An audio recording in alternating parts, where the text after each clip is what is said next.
Creo que se entiende mejor lo que pasa en las bibliotecas si hacemos un poco de historia. No mucha historia porque tampoco se trata de aburrirlos y de ocupar demasiado tiempo.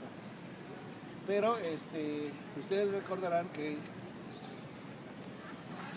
la información pues siempre ha sido importante, sobre todo para la toma de decisiones, pero siempre fue muy dispersa y inicialmente muy difícil de conseguir. De hecho, fue difícil de conseguir hasta que aparece la imprenta. Eso se lo debemos a Johannes Gutenberg, ¿verdad? Que tuvo ese hermano alemán la grandiosa idea de hacer una máquina que pudiera imprimir en la mitad del tiempo que se llevaba el escribano más rápido. Él iba a hacer una máquina que en la mitad del tiempo pudiera reproducir un libro, ¿no? Antes de la imprenta, pues todo se reproducía a mano. Entonces, ¿qué es lo que le llamamos los libros antiguos? Que es el acervo principal de la biblioteca franciscana y parte de la SACE. Y ahí la importancia de ambas bibliotecas. Entonces, lo que nunca calculó quizá este sujeto es que no solo iba a hacer en la mitad del tiempo que se llevaba más hábiles que escribano en copiar un libro, sino que podía reproducir simultáneamente muchos ejemplares en lugar de uno. ¿No? Eso fue la gran ventaja de la imprenta. Eso que tuvo dos implicaciones. Uno, los libros no solamente eran escasos porque había que duplicarlos a mano, sino que el costo que eso implicaba hacía que los libros fueran carísimos. Por eso casi nadie tenía acceso a la información. Y además de eso, pues la distribución de esa información estaba sumamente restringida. Bueno, ya llega Gutenberg, ya llega la imprenta, y entonces empiezan a producir libros rápidamente, aceleradamente. Había otras implicaciones del hecho de que los libros fueran tan escasos y caros. Y una de ellas era que muy pocas gentes sabían leer, mucho menos escribir, ¿no? Y porque además también la mayoría de los libros se escribían en latín, pero en el latín académico, en el latín clásico, que es un idioma que tiene el inconveniente de que usa solamente letras mayúsculas y no tiene signos ortográficos, ni siquiera el espacio entre las letras. Por lo tanto, la lectura se vuelve muy complicada, porque tú no sabes dónde termina una palabra y dónde empieza otra, ¿no es cierto? Entonces, ¿eso qué consecuencias tenía? Que la lectura era casi por necesidad oral, porque a la hora que estabas leyendo, el mismo hecho de leer te decía por el tono dónde empezaba y dónde terminaba una palabra. Entonces la lectura, por eso en sus inicios, es estrictamente un fenómeno oral. El que de repente haya una gran disponibilidad de libros permite, entre otras cosas, que a partir del siglo XVI los impresores empiecen a pensar en que es necesario hacer la lectura más fácil, porque de otra manera la gente no va a leer. Entonces es cuando se empiezan a usar los signos ortográficos, como los espacios, los puntos, las comas, ¿no? y otras cosas que ayudan mucho a la interpretación de la lectura, como los signos de admiración, signos de interrogación y ese tipo de cosas. Esto va a tener como consecuencia que el hábito de lectura cambia. Ya no se va a escribir para que se lea oralmente, sino en silencio. ¿Es cierto? Por eso es que a partir los libros que se imprimen desde que se inventa la imprenta alrededor de 1456, no se sabe exactamente la fecha exacta, pero por ahí, hasta principios del siglo XVI, esos 40 años más o menos, la última mitad del siglo XV, bueno, se llaman incunables, porque como lo único que sabían los impresores, los primeros impresores, era pues los libros que tenían a la mano, los libros que conocían, los primeros libros que se imprimen tratan de imitar la manera en que estaban presentados los libros antiguos, es decir, no usaban los signos ortográficos, ni los espacios, ni nada.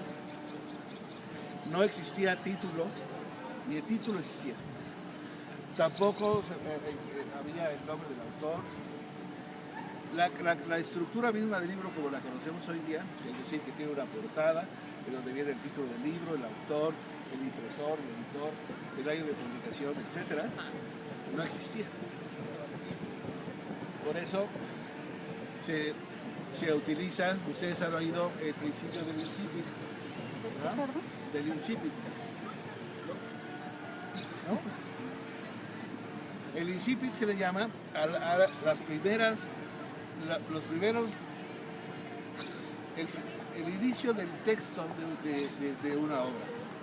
Si una obra empieza diciendo, aquí vamos a narrar la historia de don Joaquín de Gálvez y González, ese libro, el título de ese libro es, aquí se empieza a narrar la historia del señor fulano de tal. Esas primeras, al principio del texto, eso se conoce como incipit. Todos los libros antiguos, por lo tanto, se conocen por el incipit, porque no tenían título.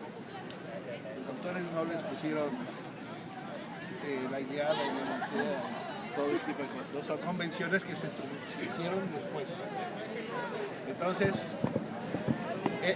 por eso, entre otras cosas, por eso se llaman incunables. Porque si ustedes ven un incunable, es así, el texto corrido sin párrafos, sin separación de párrafos, no había punto de aparte, obviamente, nada. Porque la idea era ocupar al máximo el soporte de la escritura, el papel que era muy caro. Entonces no se podía desperdiciar, pues era una letra tras otra.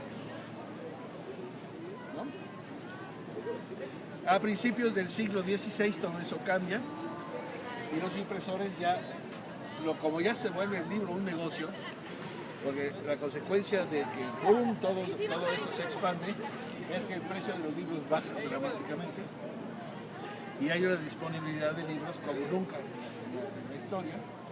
Y entonces la gente empieza a leer porque ya es fácil el acto de aprender a leer, ya no es tan complicado. Esta costumbre de usar en los espacios, en las letras y demás, separar los párrafos, poner puntos de aparte, poner las letras que inician un libro, etc., facilita mucho el aprendizaje de la lectura, por lo tanto, la gente empieza a aprender a leer. Ya no es un monopolio de la iglesia el hecho de aprender a leer y a escribir, se escriben en las universidades, todo esto coincide y entonces, bueno, la información explota. Y gracias a un personaje muy importante en la historia de la humanidad, que será Lutero, que no vamos a hablar de sus aspectos teológicos, pero una de las grandes consecuencias de las ideas de Lutero fue que a la gente le dijo, tú no le creas a los curas, ponte a leer. Entonces eso, la consecuencia directa de eso fue que la gente tuvo interés en leer y en aprender, ¿verdad? Y como las Biblias empezaron a escribir en las lenguas vernáculas, ya no tenías que aprender latín para leer, ¿no? Ya leías, si eras alemán en alemán, si eras francés en francés, si eras español en español. Entonces eso pues todavía, entonces gracias a Lutero fue que todos podemos tener acceso a la información como la tenemos hoy en día. Y la información fue así, pum, pum, pum, pum, y creciendo, y creciendo, y creciendo. Y hasta que llegó un momento en que alguien dijo, bueno, ¿pero qué es esto? ¿No? Pues, Hay que organizar esto de alguna manera que podamos encontrar la información de una manera mucho más eficaz y sobre todo organizarla. Porque se acuerdan que hasta la Edad Media era retórica, lógica, leyes y doctrina cristiana, ¿no? Religión. Y esas eran las materias que se estudiaban, las únicas. Entonces, ustedes ven las bibliotecas conventuales, monásticas, o incluso las que había ya en las primeras universidades que se crearon en Europa, ven que las bibliotecas están organizadas de esa manera. Todo lo que tiene que ver con religión en un lado, todo lo que tiene que ver con leyes en otro, todo lo que tiene que ver con medicina en el otro, y todo lo que tiene que ver con ética y retórica en otro. Porque esas eran las disciplinas que se conocían. Pues bueno, con el desarrollo ese que les estoy platicando, y tratando de abreviar, pues eso se vuelve rápidamente obsoleto, ¿no? Porque las disciplinas se separan cada vez más y más y más y más y más, se crean nuevas y nuevas y nuevas y nuevas y nuevas, y nuevas disciplinas. Hasta que a alguien se le ocurre a un Tai Liu que se tenían que organizarse la información y el conocimiento de una manera mucho más inteligente y demás, y él crea un primer sistema de clasificación de la información que hasta la fecha se utiliza, que es el sistema de clasificación decimal de Dewey. Es, digamos, el origen de la profesionalización de la bibliotecología, o digamos, el inicio de la bibliotecología como la conocemos. Las bibliotecas crecen y crecen y crecen y crecen. ¿Por qué? Porque la única manera en que tú podías tener disponibilidad de la información a tus usuarios era comprando y comprando libros y almacenándolos y almacenándolos y almacenándolos, porque no sabías cuándo alguien lo iba a usar, ¿no es cierto? Entonces, por eso hasta la fecha, si ustedes ven que las normas en que podemos comparar una biblioteca contra otra, todavía se basan en antiguos conceptos como número de volúmenes que tiene la biblioteca. ¿Por qué? Porque antes era lo importante. No era lo mismo tener 10.000 volúmenes en una biblioteca que 1.000.000. Entonces las mejores bibliotecas, entre comillas, se consideraban aquellas que más volúmenes tenían. Y así se formaron todas las bibliotecas. Alguien dice por ahí que todas las bibliotecas académicas del mundo son iguales. ¿Por qué? Porque compran los mismos libros. Más o menos, ¿no? Quizás medicina, todos siguen los mismos libros de medicina. Si son de ingeniería, todos siguen los mismos libros de ingeniería. Unos siguen más, otros siguen menos, pero en general van a atender. Si todos pudieran acumular, porque tuvieran espacio, el número de volúmenes que requerirían y no hubiera límite de tiempo, todas terminarían teniendo los mismos libros, porque esa es la función de las